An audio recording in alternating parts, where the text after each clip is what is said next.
Hello everyone, this is Pinky. Welcome back to Pink Live. तो आज की इस वीडियो में हम मैथ पेडागोजी के बहुत ही मोस्ट इम्पॉर्टेंट क्वेश्चन करेंगे। ये सभी क्वेश्चन आप सभी लोगों के लिए बहुत ही इम्पॉर्टेंट है।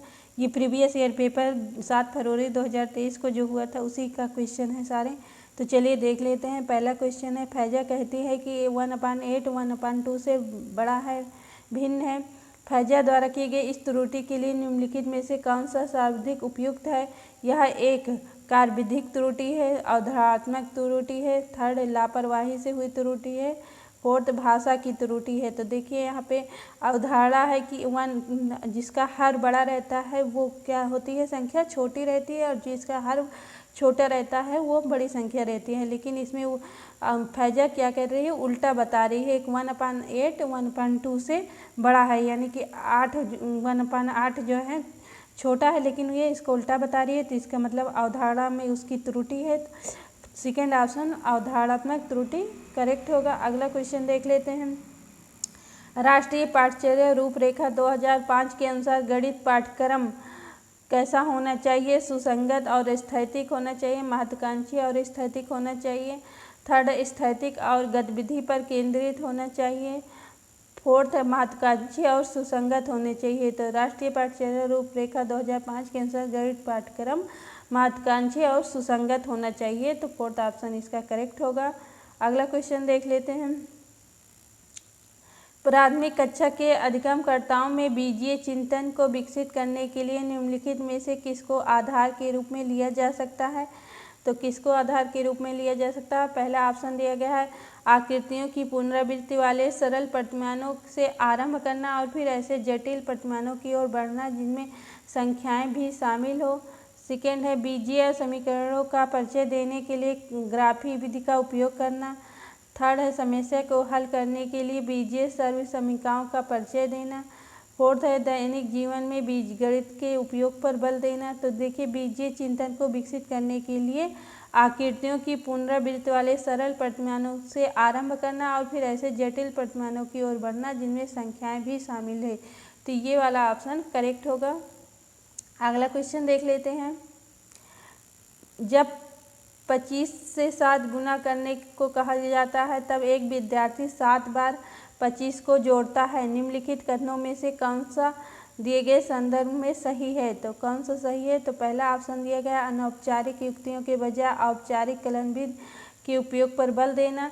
सेकेंड है, विद्यार्थियों द्वारा उपयोग की गई युक्ति का शिक्षक द्वारा आकलन नहीं किया जा सकता है। थर्ड है, विद्यार्थी ने सृजनात्मक रूप से योग की समझ को गुणन तक विस्तृत किया है। फोर्थ है, विद्यार्थी के पास योग और व्याकरण दोनों की अवधारणात्मक समझ नहीं है। तो देखिए यहाँ पे कलन विधि हमेशा निगेटिव रहता है, तो ये तो पहले ही गलत हो गया।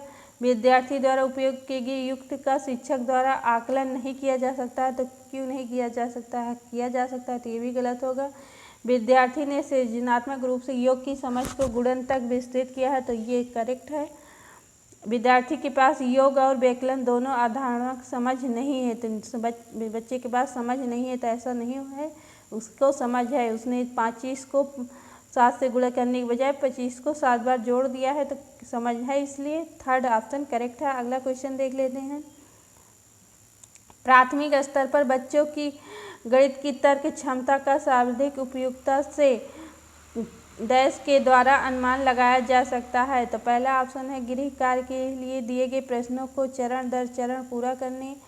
सेकेंड है, बहुविकल्पीय प्रश्नों पर आधारित नियमित परीक्षाओं को सफलता। थर्ड है, उनकी त्रुटियों का विश्लेषण करना।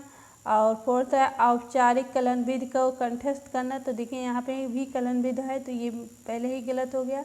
यहाँ सर्वाधिक उपयुक्तता के द्वारा अनुमान लगाया जा सकता है, तो किसके द्वारा? उनकी त्रुटियों का विश्लेषण करने पर। बच्चे की अगर त्रुटियों का विश्लेषण करेंगे तो हम अधिक सर्वाधिकता उपयुक्तता से अनुमान लगा सकते हैं, तो इसलिए थर्ड ऑप्शन इसका करेक्ट है। अगला क्वेश्चन देख लेते हैं। राष्ट्रीय पाठ्यचर्या रूपरेखा 2005 के अनुसार निम्नलिखित में से कौन सा गणित में भय और असफलता के लिए उत्तरदायी है? तो भय और असफलता के लिए उत्तरदायी पूछ रहा है। तो पहला, प्रतीकात्मक भाषा का प्रभुत्व, गणित की संचयी प्रकृति, जेंडर विशिष्ट योग्यताएं, रचनात्मक आकलन तकनीकें, तो रचनात्मक आकलन तकनीकें भय के लिए उत्तरदायी नहीं होगा, ये तो जो है पॉजिटिव होगा, तो इसलिए ये तो होगा नहीं। जेंडर विशिष्ट योग्यताएं, तो जेंडर से कोई लेना देना नहीं होगा, क्योंकि बच्चे चाहे किसी भी जेंडर को गणित सीख सकते हैं, तो ये भी इनकरेक्ट होगा। ए प्रतीकात्मक भाषा का प्रभुत्व, तो ए सही होगा। गणित की संचयी प्रकृति, बी भी सही है, तो ए और बी सेकेंड ऑप्शन में है, तो सेकेंड ऑप्शन इसका करेक्ट है। अगला क्वेश्चन देख लेते हैं। एक आयत से किसी समांतर चतुर्भुज का क्षेत्रफल निकालते हुए सबसे सामान्य एक रूपांतरण जो इन दोनों आकृतियों के क्षेत्रफल के सूत्रों को संबंधित करने के लिए कहता है, वह है पलटना, घूर्णना। एक रूपांतरण संभव नहीं है, स्थानांतरण।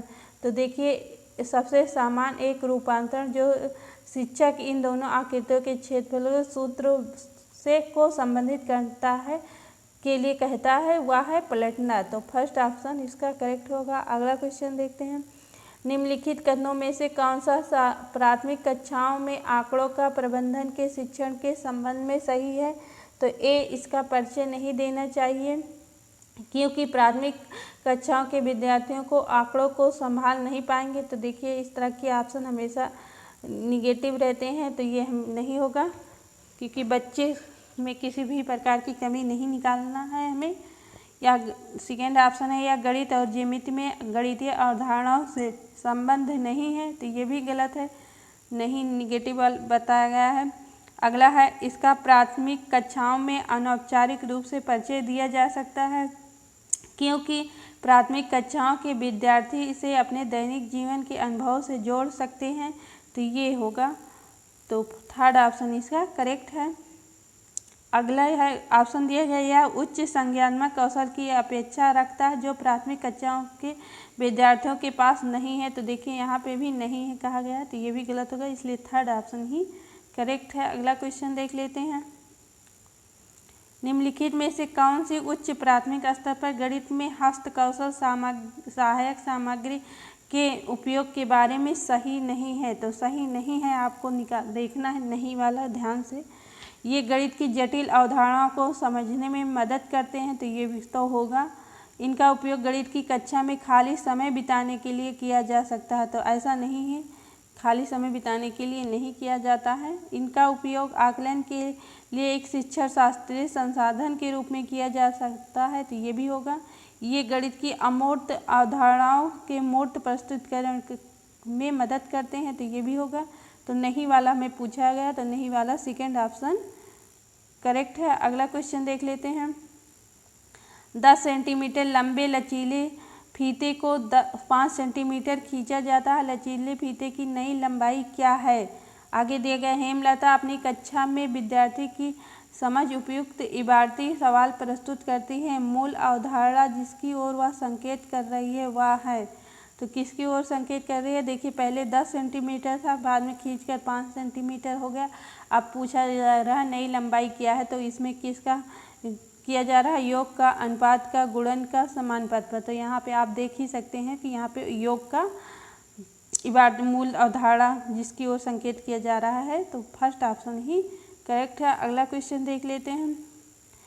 नीचे दो विद्यार्थियों के बीच अपनी गणित की कक्षा के बारे में हो रहा संवाद दिया गया है। तो ए कहता है, मेरे मस्तिष्क में बहुत से प्रश्न घूम रहे थे पर मुझे पूछने में डर लग रहा था। बी, मैं गणित में प्रश्न पूछने में बहुत डरती हूँ क्योंकि मुझे लगता है कि यदि वह गलत हुए तो कहीं मैं बेवकूफ़ न कहला जाऊँ। तो यह संवाद क्या प्रदर्शित करता है? अध्यापक केंद्रित कक्षा गणित की कक्षा में भय रहित माहौल की कमी, गणित की कक्षा में अधिकांश विद्यार्थियों द्वारा बनाए गए बहाने, तो बच्चे बहाने नहीं बनाते हैं, ये इनकरेक्ट होगा। अध्यापक की अवधारणा के प्रति समझ में कमी, तो अध्यापक में किसी अवधारणा को लेकर समझ में कमी नहीं होगी, तो ये भी नहीं रहेगा, तो ए और बी होगा। तो ए और बी जो है आपका फोर्थ ऑप्शन में दिया गया है, तो फोर्थ ऑप्शन आपका करेक्ट है। अगला क्वेश्चन देख लेते हैं।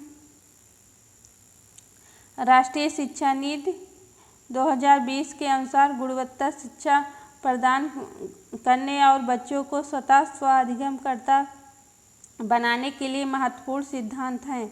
तो यह सीखना कि क्या सीखना है, या सीखना कि कहाँ से सीखना है, या सीखना कि कैसे सीखना है, या सीखना कि किससे सीखना है।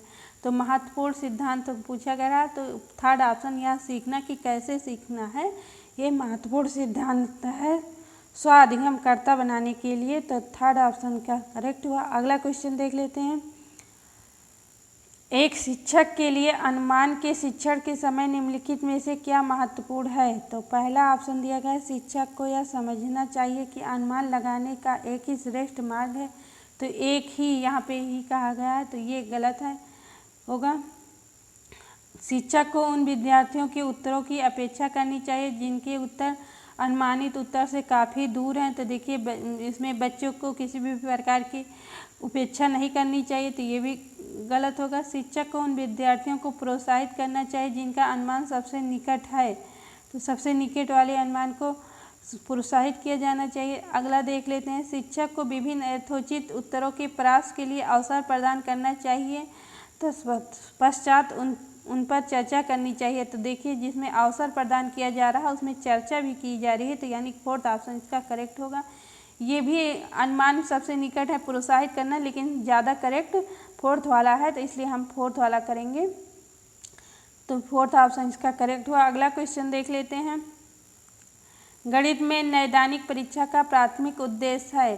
तो कौन सा प्राथमिक उद्देश्य है। पहला है माता पिता को बच्चों के लिए घर पर ट्यूशन लगाने के लिए बल देना। तो ये तो गलत होगा, क्योंकि ट्यूशन के लिए बल नहीं देना होता है। बच्चे को रिपोर्ट कार्ड बनाना। गणित में बच्चों की सीखने में रह गई कमियों को समझना। फोर्थ, बच्चों को कक्षा के विभिन्न खंडों में बांटना। तो बच्चों को बांटा नहीं जाता है, सभी बच्चों को समान रूप से शिक्षा दी जाती है, तो भी गलत होगा। बच्चों की रिपोर्ट कार्ड बनाना। तो प्राथमिक उद्देश्य नैदानिक परीक्षा का प्राथमिक उद्देश्य होगा गणित में बच्चों को सीखने में रह गई कमियों को समझना। तो थर्ड ऑप्शन बच्चों में सीखने की रह गई कमियों को समझना, थर्ड ऑप्शन इसका करेक्ट है। अगला क्वेश्चन देख लेते हैं। गणित की कक्षा में एक विद्यार्थी कहता है कि एक वर्ग, एक समांतर चतुर्भुज और एक आयत दोनों हैं। वह आगे कहता है सारे आयत भी समांतर चतुर्भुज होते हैं। बेन हिले की ज्यामितीय चिंतन के सिद्धांत के अनुसार विद्यार्थी ज्यामितीय चिंतन के किस स्तर पर है। तो देखिए बेन हिले ने 4 स्तर दिए थे, यानी कि 4 स्तर दिए थे, और इसमें पूछा गया है कि वर्ग, समांतर चतुर्भुज और आयत में बच्चा संबंध बता रहा है। कहता है कि आयत भी समांतर चतुर्भुज होते हैं, तो इसमें संबद्धता दर्शाया गया है, तो इसलिए फर्स्ट ऑप्शन संबद्धता करेक्ट होगा। आज के वीडियो में इतना ही, मिलते हैं नेक्स्ट वीडियो में, तब तक के लिए टेक केयर, बाय बाय।